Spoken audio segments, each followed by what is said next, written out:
ወልድ መንፈስ ቅዱስ የሚፋቀሩ የክርስቶስ ወገኖች የሚሆኑ ሕዝብን በሰማያትና በምድር በረከት ባል በእኛ ላይ የመንፈስ ቅዱስን ጸጋ ላከ። ቅድስት ቤተክርስቲያን ደጅ በምሕረትና በሃይማኖት እንዲከፈቱ አድርግልን። እስከ መጨረሻይቱ እውቀት ድረስ ልዩ ሦስትነትና አሁን እንፈጽምልን።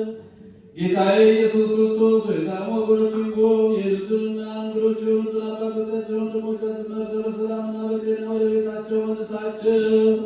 የሰማዩን ነፋስ ባል ዝናቡን በዚህች ዓመት የሚያፈራውን ምድሩን ፍሬ ለቸርነት ባል ዘወትር ተድላና ደስታን አድርግ። ሰላምንም አጽናልን። ሁልጊዜ ለእኛ በጎ ነገርን እንዲያደርጉልን ጽኑዓን የሚሆኑ የነገሥታቱን ልቡና መልስ።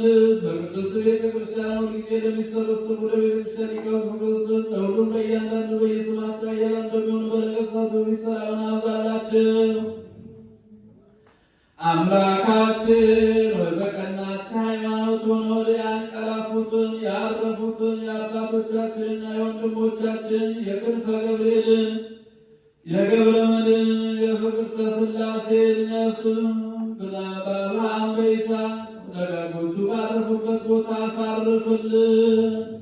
አምላካችን ኢየሱስ ክርስቶስ ሆይ በኢየሩሳሌም ሰማዕታት ዋጋቸውን ይከፍላቸው ዘንድ ዕጣንና ቁርባን ወይንና ሜሎን ዘይትን መጋረጃ ወይንባ መጻሕፍቶችን የቤተ መቅደስን ናት በመስጠት የሚያገለግሉትን ባንክ ይቅርታን ያገኙ ዘንድ ከእኛ ጋር የተሰበሰቡትን ሁሉ አምላካችን ክርስቶስ ሆይ ይቅር በላቸው። በሚያስፈራና በሚያስደነግጥ በመንበር ፊት ምጽዋት ያመጡትን ሁሉ ተቀበላቸው። የተጨነቀችውን ነፍስ ሁሉ አሳርፍ። በሰንሰለት የታሰሩትን በስደትና በምርኮ ያሉትን መሪር በሆነ አገዛዝ የተያዙትን አምላካችን ሆይ በቸርነት አድናቸው። መምህራችን ኢየሱስ ክርስቶስ ሆይ ወደ አንተ በምናልድበት ጊዜ እንድናስባቸው ያዘዙን ሁሉ በሰማይ መንግሥት አስባቸው። አጥብ ባሪያህንም አስበን። አቤቱ ሕዝብህን አድን፣ ርስትህንም እስከ ዘላለሙ ጠብቃቸው፣ ከፍ ከፍም አድርጋቸው።